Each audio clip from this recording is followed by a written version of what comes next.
This is Shooter Talk podcast. I guess we're gonna do some introductions here. Reese, you want to start it off? All right. So introduction, I'm Reese Thompson.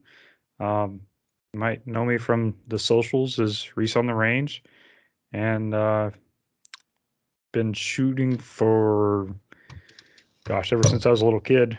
Uh, Actually, it's kind of my granddad would take me out shooting and fell in love with it, and always wanted to do more with it since then. So, um, I've really got serious about it about 5 years ago. Started diving in a lot more to it, and learned a crazy amount and learned how much more that I don't know still. So we're diving in and bounce all kinds of stuff off of each other here and uh, learn a lot from each other in the process. So When did you get that's why started we're all reloading? here. Right. Hey Reese, when did you get started reloading? Reloading.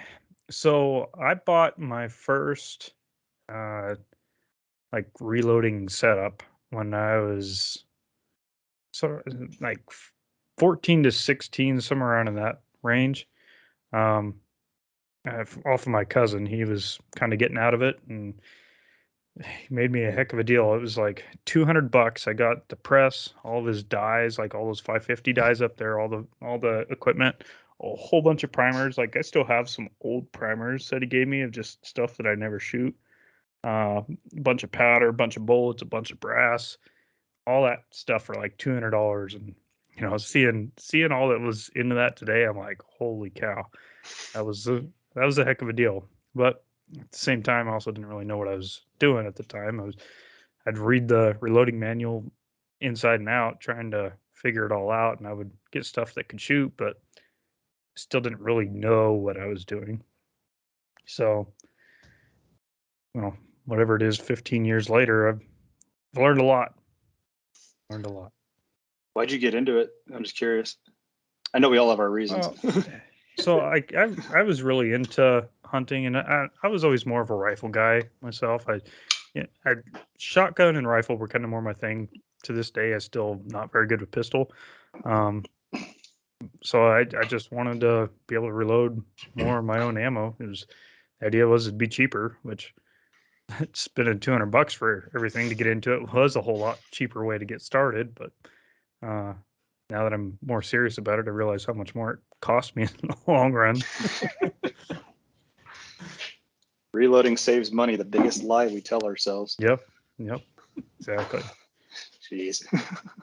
So yeah, that's well, and it's funny too. So like when I started, I was reloading stuff like 30-06 or something because my granddad had given me a 30-06, so I had some old 30-06 brass lying around and tried to reload that.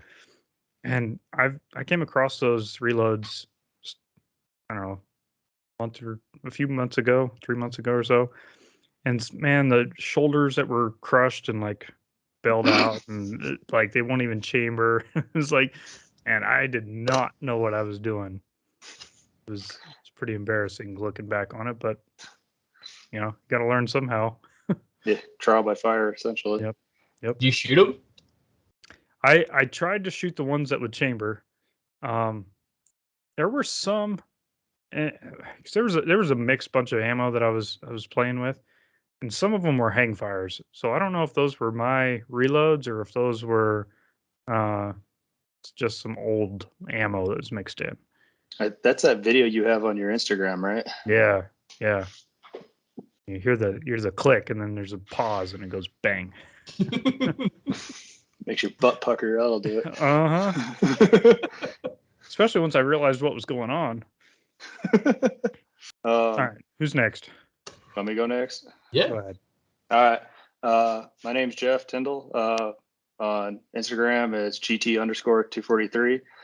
I've been shooting since I was 5. Like, I think it was like Cub Scouts, and it's shooting like BB guns, and then moving up to like 22s from there, handguns, probably by the time I was like a teenager. And then I had like a break, and then I finally got back into it when I was like 18 or 19. And this is the story I was going to tell you guys. When I bought my first rifle, I think I was like 18 or 19, and I bought a Henry Big Boy lever action in 38 357 Magnum. So all brass, all shiny and pretty. And this is where you have to laugh at California, all right, Reese? So at the time, legally, I could purchase the rifle, but I could not legally purchase the pistol ammunition. So I only bought the 357 at the time because my dad had a 357 pistol, so we figured, we'll share. And we go to gun shows, whatnot, and I'd have to pretty much like hand my dad $200, whatever we're paying for ammo, and then he goes and buys it. So then we have our ammo for both of our guns. And from that point, we're starting to realize this is stupid. I'm not waiting 2 years till buy ammunition. So that's when I decided to actually get into reloading. And like you, like finding, I think I remember reading the Lee manual first. So I ended up like, I think my dad found a course that was like the NRA hand loading course at a local range, and he signed me up for it. And to this day, I laugh at that course from what I know now about reloading, because this dude was like, you don't need to read the manual. You just got to pick a charge that's in between there, and you get the little Lee powder scoop and you dump it in. And it doesn't matter if it's like, we talked about like being level or a heaping scoop. He's like, just get a good scoop and throw it in there. And oh, dude, I just remember that class.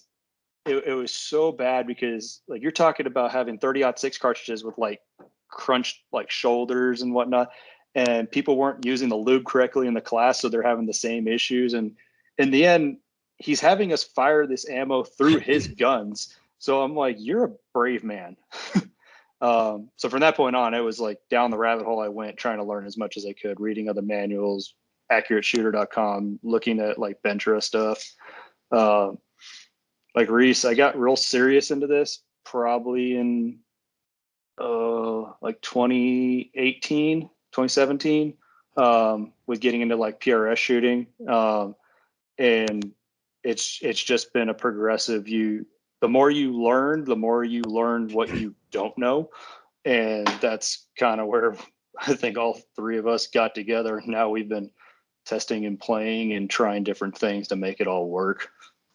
I started with like a Dillon XL 750, trying to load 243 Winchester for my grandpa's old Sacco L579, which to this day I have no idea how many rounds are on the barrel. But when I finally bore scoped it, the thing looks like it's just painted in copper. Dude, it's so bad.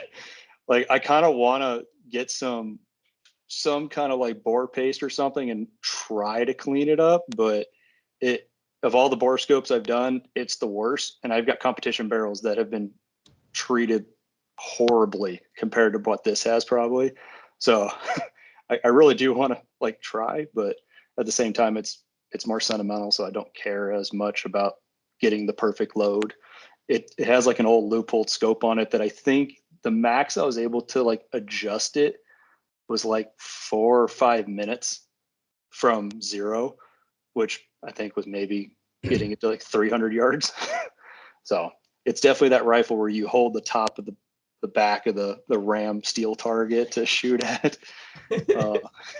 So yeah, from there, I ended up getting an RPR, building in 243. And then after that, I went custom with 6.5, 6BR, 223, and I have a 7mm that I shoot as well. But every time it's been like this constant process of like trying new ways to do load development and figuring out what does and doesn't work, and take a class with reloading all day and you realize real quick that you've been doing it wrong for most of your life.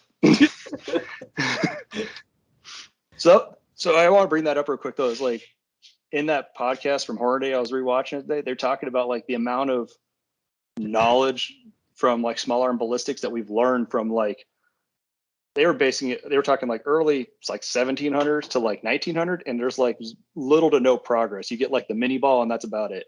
And then from like 1900 to about 2010, it's like we get like a G1 and you have like the other G drag models and whatnot.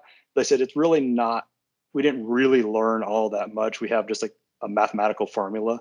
And then finally it's like, now that everyone's using Doppler, now it's just like off to the drag races. And from 2012, 2013 to now, just the progression of how fast things have gone with how we've learned to do things better is just like light speed.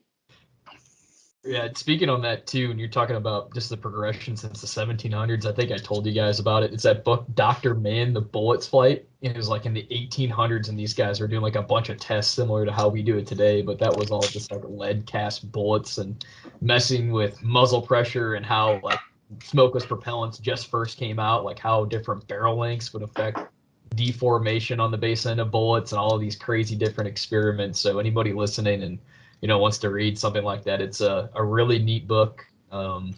Even Vaughn, Rifle Accuracy Facts is another one. Somchem Load Manual from 2001. You can find it on scribe.com for free. There's a lot of neat things, but yeah, no, it's crazy how little progression there is. And then now today I feel like making some pretty big leaps in what's really going on, and we're getting closer finally figuring what's going out, but I'm sure there's going to be much more to learn after that. Oh yeah, it's just one step after another. And I mean, I recommend to people like listen to the Hornady podcast, especially like their ballistic section. Mm-hmm. And they even now have it as like a playlist on YouTube. And like if you're new to ballistics and you want to learn like from square one, that's a good place to go. And even if you know some stuff, that's still a good place to go and like get a better idea of what's going on. Cause like I've done the applied ballistics, the personal drag model at the Night 4 CLR match, and like it's cool. You learn a lot, and Brian sits you down and like talks it over with a group of you at a time, so you have a better understanding of like what you're doing or what's going on. But going into, he only has like, I don't know, 10, 15 minutes at a time to do it. But you look at like the Hornady podcast and they break down like how radar, like Doppler radar works and how we've been using it since World War II. And that way you can actually get a better understanding of like why it's a far superior way to come up with a drag profile. So you're loading on 750, 550, you got a Summit press. Mm-hmm. So which one do you use the most? So I load all my precision ammo between my 750 and my 550. So I have two stages that I kind of do it in. So I'll do all my brass prep on my 750, all my sizing and all that. And then I do my final loading on my 550. So it's just use three stages. I'll mangle it, then powder, and then seat the bullet. And you find that the 750 has actually been pretty consistent with the sizing, because I know with the 750 you're going to have the plate flexes quite a bit. Yeah, so that's something I'm actually trying to work through is make that. But like I have to the dies that I have to seat them, like screw them down so far to actually get them to like size the shoulder and all that sort of stuff, Right. that it takes a lot of that slop up out of it. 550, you shouldn't see that as much because the 750, it'll index off of the plate itself. Okay. So it's kind of has that ability to the whole plate floats and the case sits in the plate. Whereas on the 550, it sits on the platform. And that platform is directly connected to the RAM. So it's much more like a single stage on the 550 than on the 750. And for anybody listening, the 650 and the 750 Dillons are the ones that we're talking about that have that plate. The 550 is very similar to, at least in look wise of how it's set up, is like the 1050, where the case is actually on a flat plate on the bottom, so you're not having to float it. Right. I've been loading up on that 750 too, and I've liked it so far. I'm trying to do what you do, Reese, especially with trying to load a ton of ammo really quick too. Like, especially talking with Jeff too about our Gasca and stuff that we're trying to do with, what is it, 20? You got a 26, and I'm running a 24-inch barrel. They're going to be. And I'm not going to be loading on my 650 though. I'm going to be reloading on a Redding Big Boss 2. I'm going to be that guy who's neurotic about my ammo, so I'm gonna do single stage for every freaking round. Yeah. Yeah, that'll be I'm not. crazy to see.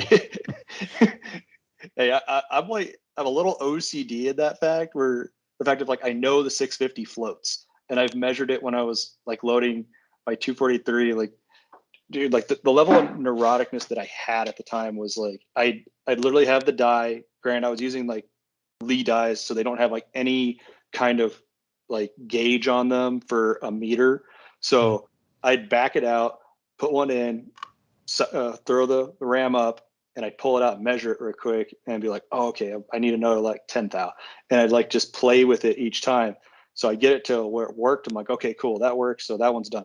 Pull the next one out. And this is when I was like first learning. I went and did the RAM again, and I saw it was different. I'm like, oh no, it's not right. So every round I was like backing out, putting it down, backing out, putting it down. Like, yeah, it was stupid what I was doing now. But that was before I had my single stage press. I have that Reading Big Boss 2 that works, just a workhorse.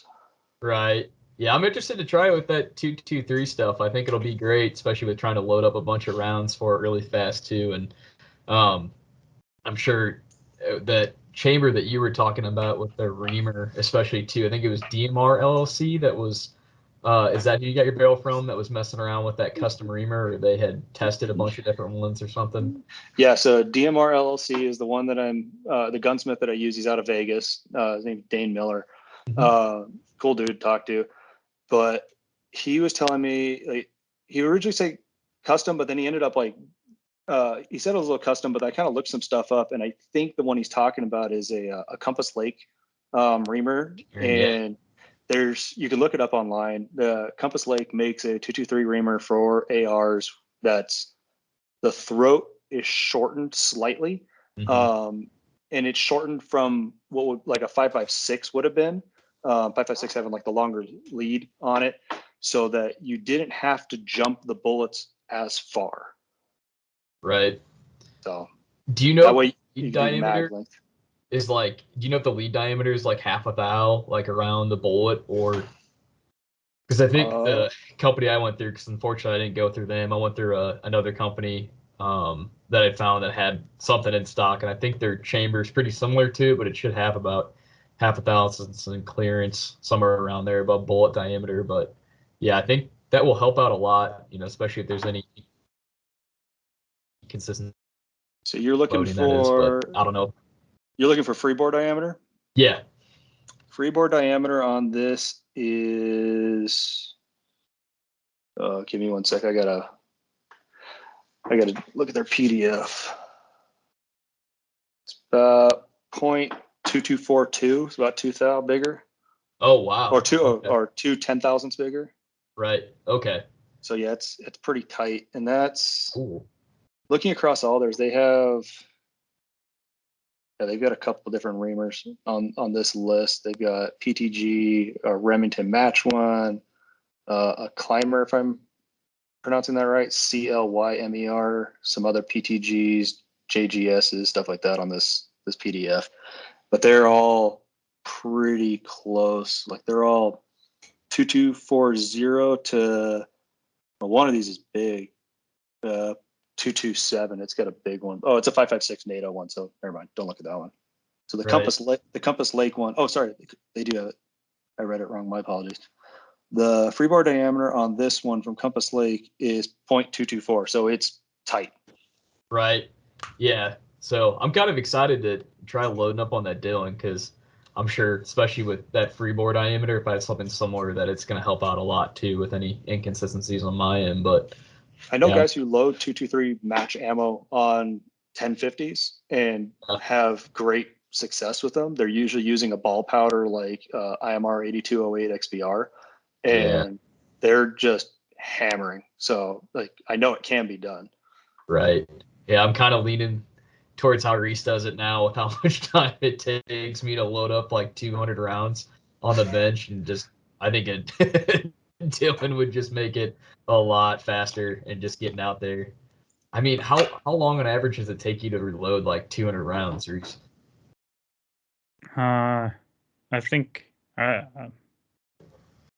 maybe somewhere between 1 and 2 hours. 1 and 2 hours? Okay, that's from start to finish and kneeling. No, that would just be for the final loading. But I mean, sizing is on the 750, 200 rounds, man. I could just freaking crank that out. Right. Fast as I could go.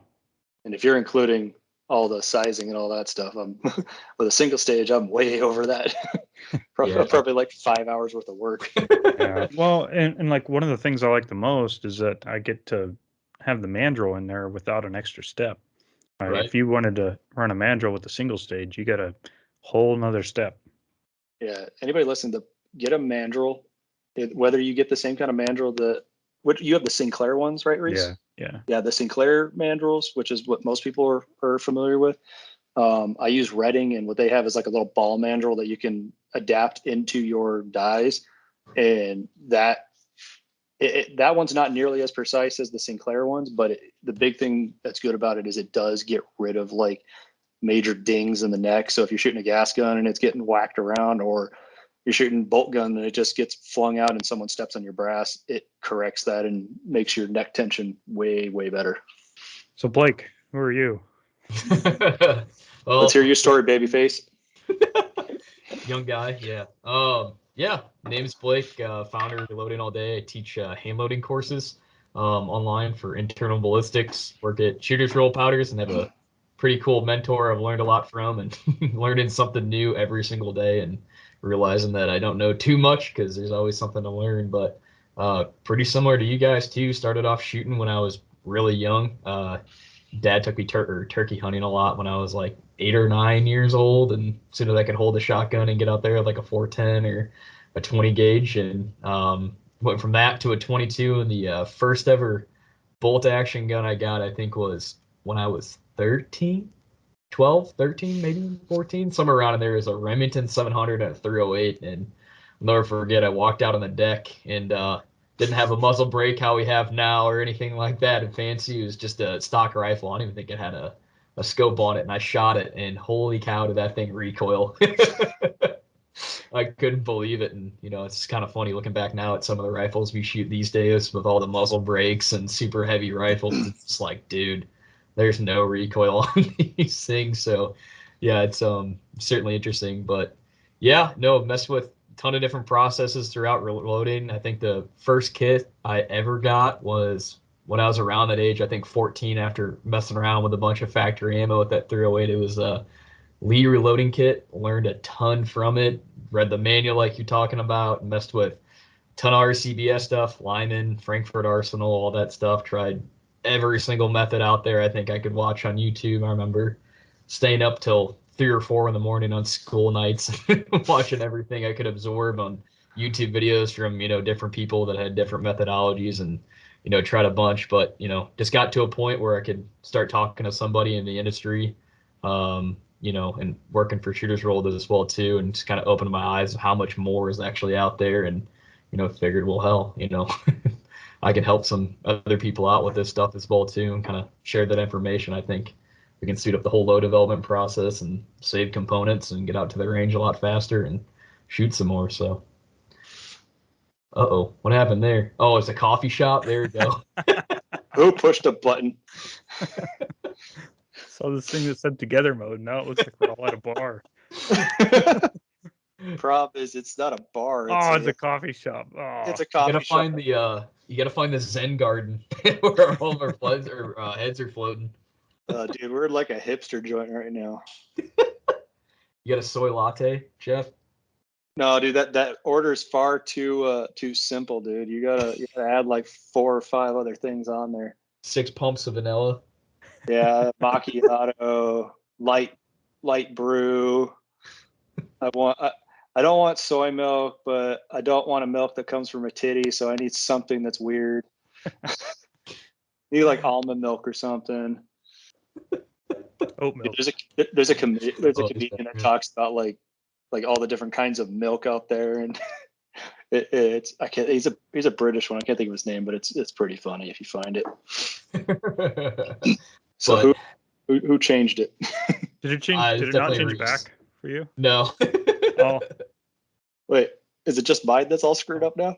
Go away now. Nope. We're stuck in the coffee shop. Damn it. Okay. Yeah, I'm out of it, so I don't know how you guys got stuck in it.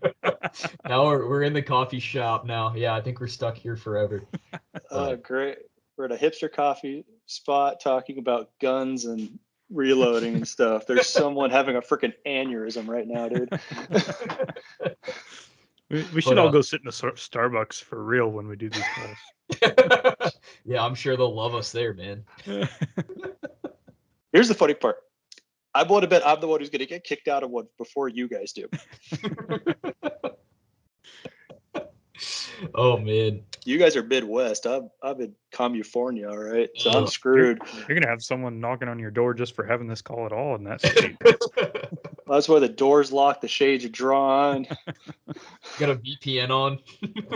I blocked out, all the lights are off except for the one above me. Blackout shades. But yeah, so I guess the rest of the podcast, we got some big things coming up. This is kind of just like an intro to, just talking who we are and getting that out there and just kind of bull crapping around. But we have I think Hornady coming on next with Jaden Quinlan. I think I butchered that last name, so I apologize, Jaden. No, you got it right. Okay. What I've heard him say. So that one, I'm stoked for that one. That one's gonna be cool.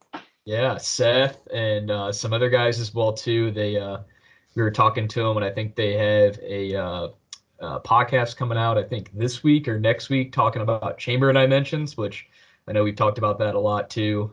Which I think that's going to be an awesome podcast, and they'll be coming on our podcast here to kind of talk about that a little more, so we can ask them a bunch of more questions. I'm sure they're going to get flooded in the comments on YouTube when they start talking about that and how that all acts to the precision of a rifle system and what's all going on there. So it'll be a pretty cool one.